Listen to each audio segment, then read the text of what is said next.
Hello and welcome to Everyday Tarot, your deep dive into the divine wisdom of the tarot. I'm your host, Camille A. Saunders, healer, intuitive tarot reader, and professional witch, and today I'm talking about tarot and Lilith. Whether you're a seasoned tarot reader or just starting to explore, this podcast offers daily insights, intuitive messages, and practical advice drawn from the cards. Each episode is designed to help you connect with your inner wisdom, find clarity in your decisions, and tap into the energy of the universe. Tune in every Monday morning to check out the latest episode. If you love the show, the best way to support it for free is by listening daily, leaving a review, and subscribing or following in your favorite podcast app. If you want to access the most up-to-date info on upcoming events, presentations, musings, and info and photos of my day-to-day life, you can join my newsletter where that is a one-stop shop. The link will be in the show notes to do that. If you're interested or know someone that might be a good fit to be a guest on the podcast, please fill out my form for the guest inquiry. And you can find the links for any of these offers in the show notes or newly on Patreon. All right, so for our main discussion today, I am discussing tarot and Lilith. And I've been wanting to do this. I've just been thinking about Lilith recently, and I feel like Lilith actually goes along very well with kind of February love, self-love season of the year. I know I did a prior episode on a self-love tarot spread using the Goddess of Tarot deck. So I'm also going to be talking about the Devil card from the Goddess of Love Tarot deck today, which depicts Lilith. So I'm going to grab that card and have it in front of me. I'll put it up on the screen so you all can see as well. So I'll start there and then I'll get into a bit more like lore about Lilith. I'll be referencing the Women's Encyclopedia of Myths and Secrets by Barbara G. Walker and the Encyclopedia of Witches and Witchcraft, the second edition by Rosemary Ellen Gully. So yeah, let's get started with the Devil card in the Goddess of Love Tarot deck and talk a bit about Lilith. So, like I said, in the Goddess of Love Tarot deck by Gabriella Herstick and illustrated by Julia Pescu, the Devil card depicts Lilith.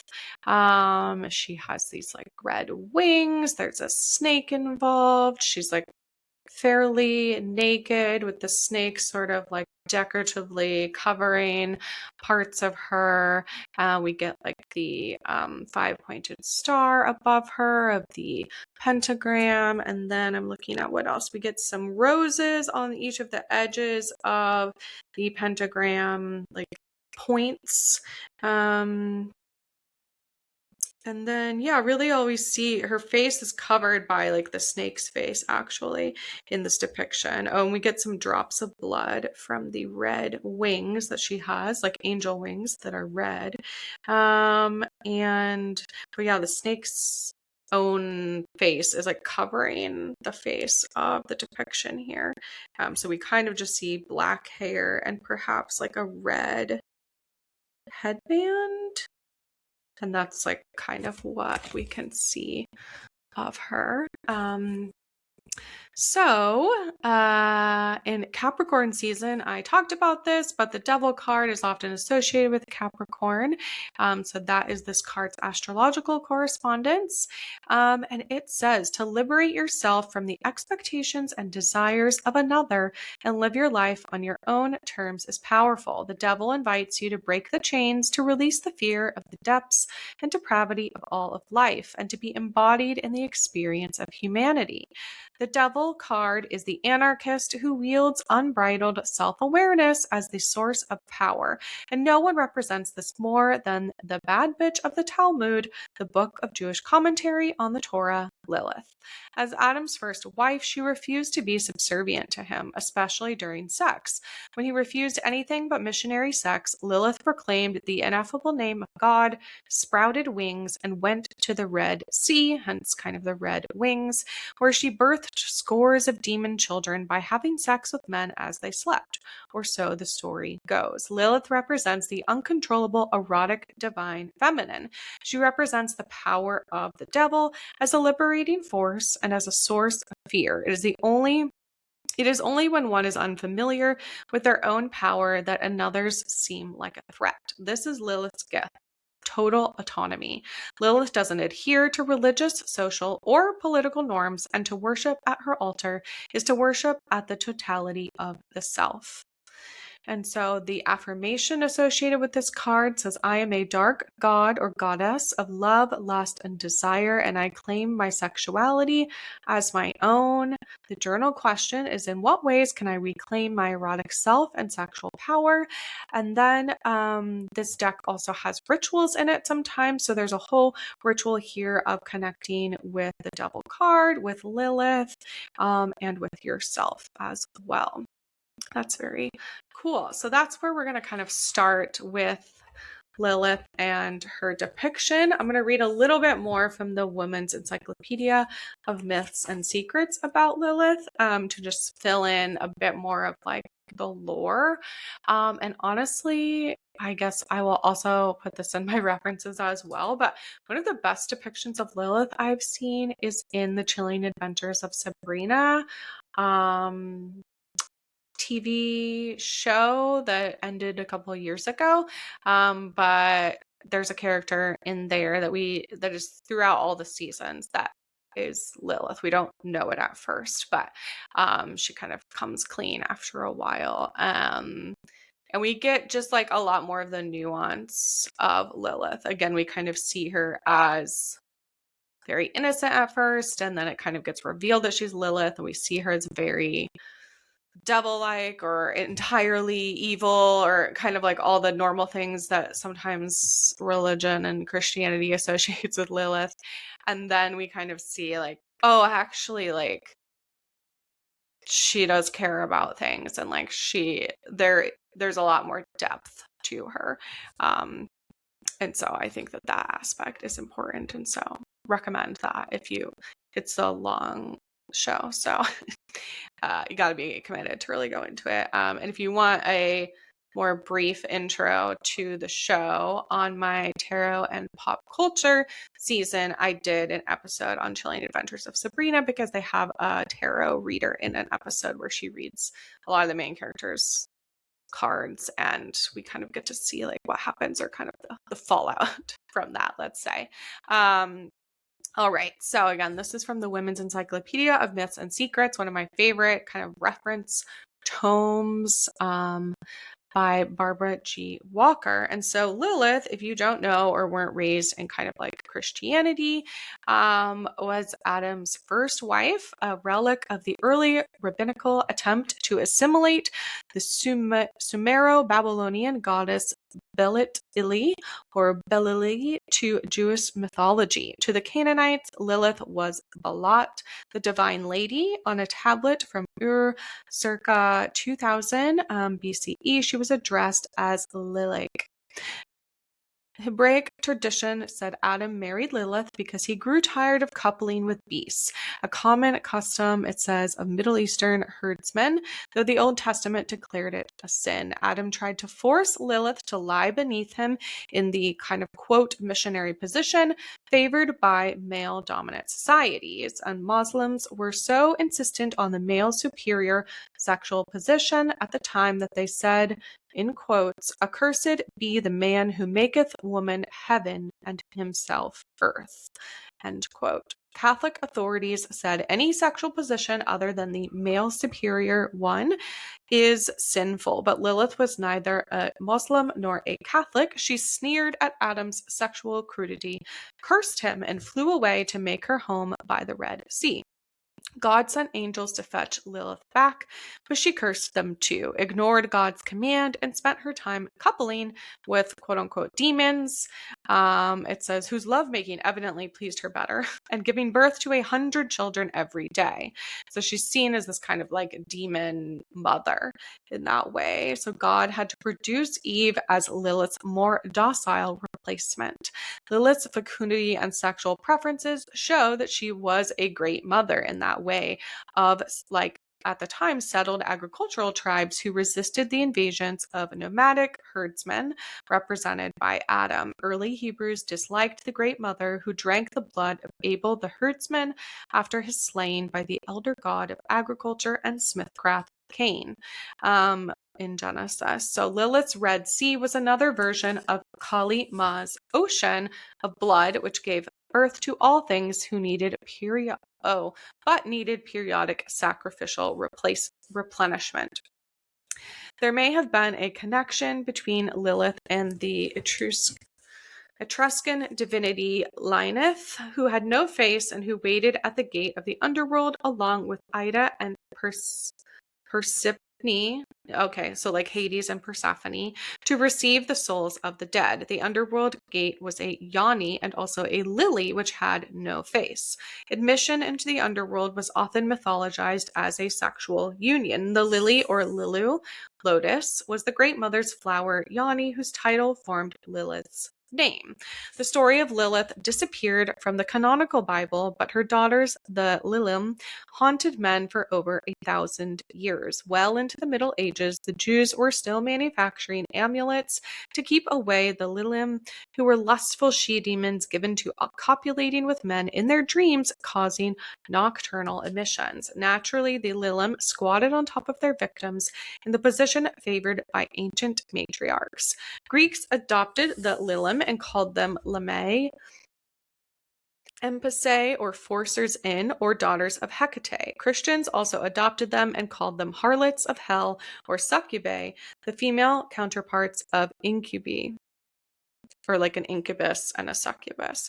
Celibate monks tried to fend them off by sleeping with their hands crossed over their genitals, clutching a crucifix. It was said that each time a pious Christian had a wet dream, Lilith laughed. Even if a male child laughed in his sleep, people said Lilith was fondling him. To protect baby boys against her, chalk circles were drawn around cradles with the written names of the 3 angels God sent to fetch Lilith back to Adam, even though the angels had proved incapable of dealing with her. Some said men and babies should not be left alone in the house or Lilith might seize them. Another common name for the daughters of Lilith was night hag. This term didn't imply that they were ugly. On the contrary, they were supposed to be very beautiful. As with their brothers, the incubus or incubi, they were presumed so expert at lovemaking that after an experience with a night hag, a man couldn't be satisfied with the love of a mortal woman. And actually, the entry after this is about lily, or the flower of Lilith. So like lily or lotus flowers are associated with genital magic, the kind of like Lilith, the Sumero Babylonian goddess of creation, and the lily has often represented the virgin aspect of the triple goddess. The rose represented the maternal aspect. And the lily was sacred to Astarte, who was also Lilith, or as Northern Europeans called her, Ostera, the goddess of Easter and Easter lilies. So all of those things are associated, and we are coming into the season of Ostera, of spring equinox, of Easter lilies, and so it's very interesting to me that we kind of move from this, like, again, in sort of more commercial ways, from like Valentine's Day, the month of love and connection and kind of like lust and sexuality and relationships, often as it's depicted, into Easter or Ostera or Easter lily time, and also the spring equinox, when kind of all of the plants are starting to come back alive and things are growing again. The lily, to go a bit further into this, because of its pagans associations with virgin motherhood, the lily was also used to symbolize impregnation of the Virgin Mary. Some authorities claimed, I'm going to skip that part. But yeah, it's just interesting to me that like this lily is associated with Lilith, who is this like goddess of her own kind of creation, right? The creation of demons in this way, as sort of like a foil to perhaps like the things that a male patriarchal god created. And that we have this kind of like lily, lotus, vaginal, like creation piece where they're all just very much tied together in this way. And again, like in this sort of season of the year, as this episode's coming out, kind of end of February, moving into March, Easter like season. And again, like Easter, if you grew up in Christian tradition, is talked about with Jesus and Jesus's all that kind of stuff, sacrifice, coming back, the resurrection, the springing of new life, or coming back from the dead, that we sort of are like coming back from the dead of winter, if we look at it from the sort of like Persephone underworld aspect of it, but that there's all these other kind of associations with, again, things coming back to life. A lot of like animals are often very like bunnies, right? I have ducks and chickens in my backyard on the farm.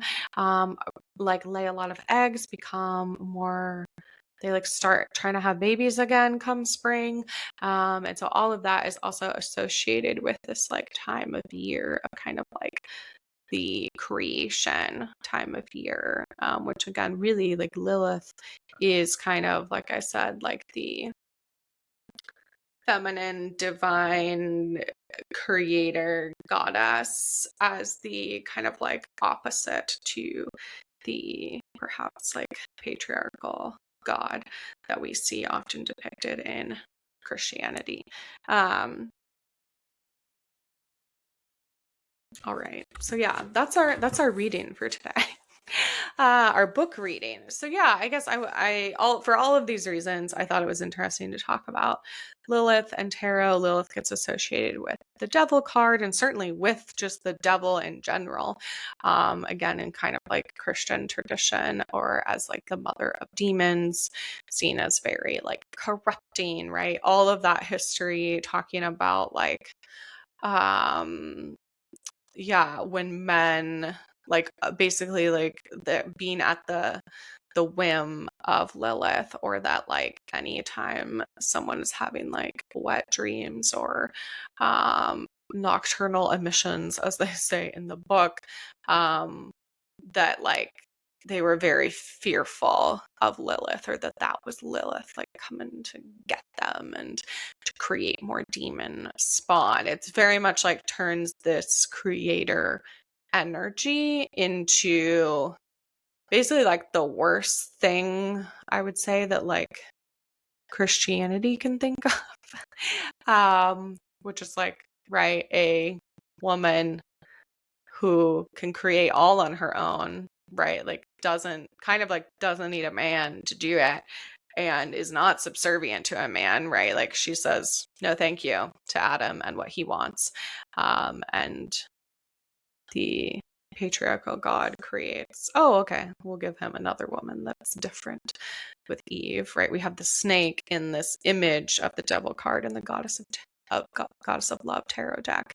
So kind of also representing, right, the fall, which is how it's talked about when Eve eats the apple in the Garden of Eden, and the fall of like humanity, or the sins of humanity come in from this woman. Again, that's like, oh, how nice. Like in our original Christianity iterations of like the genesis of the world, we have like a man who's totally fine and perfect, obviously, and then we have like a woman that's flawed, becomes like a demon goddess. Oh, okay, we don't want her. Now we have like a more, again, like a docile version of her that is more subservient and still can do no right? Like, or still is basically blamed for the fall of humanity, or all of these sins of humanity, falling to temptation, falling to the snake and eating the apple, as it's often depicted, but probably not an apple at that time period. If we're thinking of historical accuracy, perhaps a pomegranate, which again is associated with Persephone being in the underworld and being in the sort of like death aspect. Because to me, like this goddess of love deck, why I love it so much. It talks about, it's a book and deck for embodying the erotic divine feminine. And a lot of the divine feminine that gets talked about these days in our modern era is the divine feminine, and then like we set aside the erotic part. We're like, I don't know if that's like for everyone, but right, like as the divine feminine, that is also that creation energy, because like guess what, men are a part of creation but are not the ones, right, literally usually birthing things into the world, and that will always require the energy of the sort of creator woman goddess to do that part, to transmute something into a child, into an idea, into things like that. And I would say, like, at least anecdotally, in the circles that I'm in, it's very much acknowledged that like women are the creative energy of a lot of the world, or inspire the creative energy of a lot of the world. And that when we embrace that aspect of ourselves, of each other, that there's a lot of power in that, which again is like the other aspect of Lilith, right? Like she is the like epitome of autonomy. Like she decides, I will not take what is given to me. I will leave and take for myself what I want. And I don't actually need anyone else to help me with that. And that doesn't mean that we don't need community or that we don't need other people at all. But that creative energy in that way, right? That she is said to be the great mother, the mother of demons, of like birthing these ideas or beings that go on to whatever it may be, create mischief, or that a lot of the times things are demonized in particular Christianity because they are autonomous, or they do not comply, or they do not submit to subservience, and certainly not to a patriarchal God. And I like when it talks about in the Woman's Encyclopedia that there is this also like greater allegory towards like the kind of like foraging,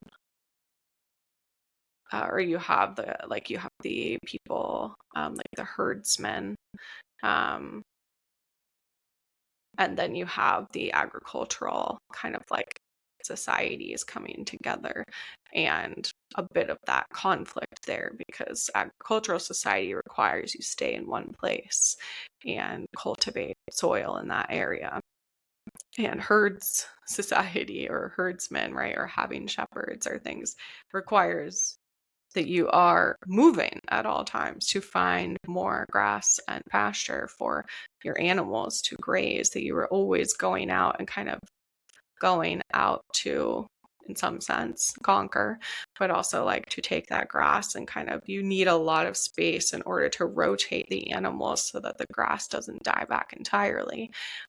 If you think about it from like a farming perspective, they are farming animals, right? Essentially, in that way, in a herding society and an agricultural society, they were basically like farming food, like farming crops, instead of farming animals in that way. And of course, like that is a what's the right word, like a simplified version of what they're talking about, but that this story too, if we can understand like where this kind of like story comes from, is that there was this like societal tension between those two things, and that this story like exemplifies part of that like tension between kind of the sacrifice of animals or different things, the bloodletting that was often happening, and then the sort of like cultivating of crops, again the kind of like creation energy in that way. All right. Well, I think that's enough for today of me talking about Lilith. I love to think and I would love to learn more about Lilith even. I feel like again, like these books have some information. I appreciate the Goddess of Love Tarot and Gabrielle Herstick in general for talking a lot about Lilith, especially at this time of year. And as a sort of like, again, erotic, divine, feminine, a way to tap into your own energy and power of self. But I don't see a lot of nuanced, positive depictions of Lilith very often outside of these books that I have. And again, like I said, or Gabriella Herstick, who's just talks a lot about kind of the erotic, divine, feminine, and has written books too. So I'll have the link to the tarot deck of hers that I talk about, a link to just her website where you can find any of her works. She's written multiple books. The illustrator of the tarot deck that, of course, created this great depiction of Lilith, and then the two other books that I referenced today. So I'm going to go ahead and grab a different tarot deck so we can dive in and see what the cards have to say today on this topic. So I'm going to do that real quick.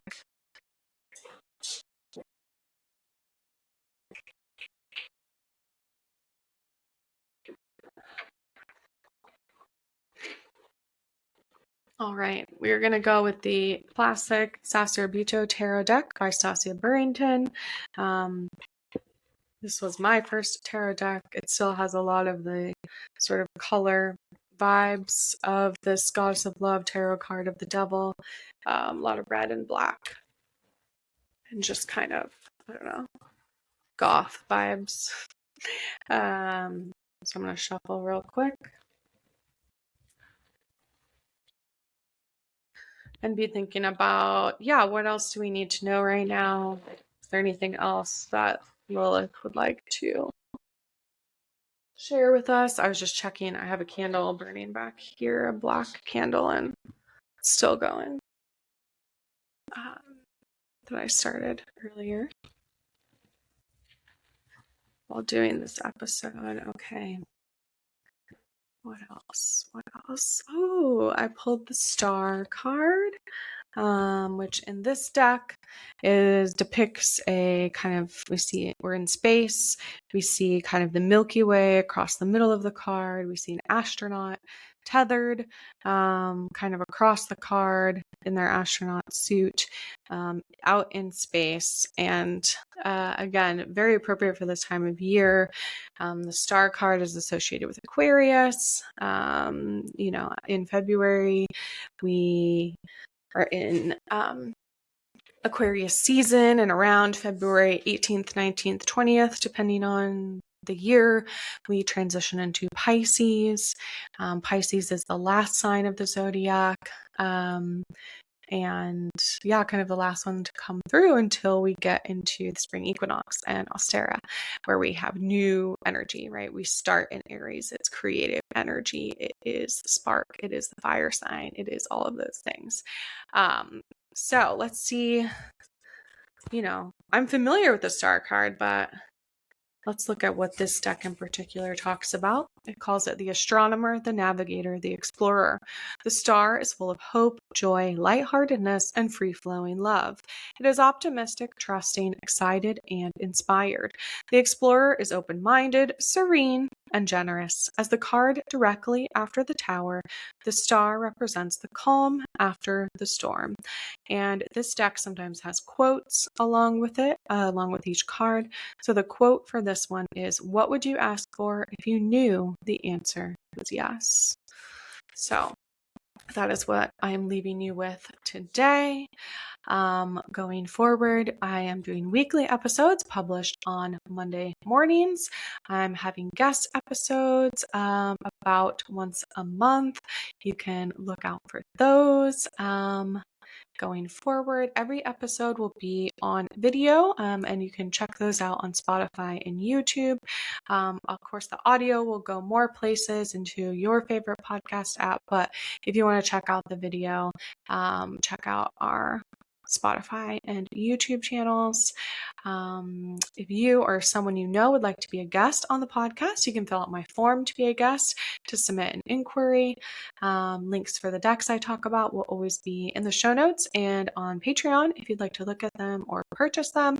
And thanks for joining me today on Everyday Tarot. Tune in every Monday morning to check out the latest episode.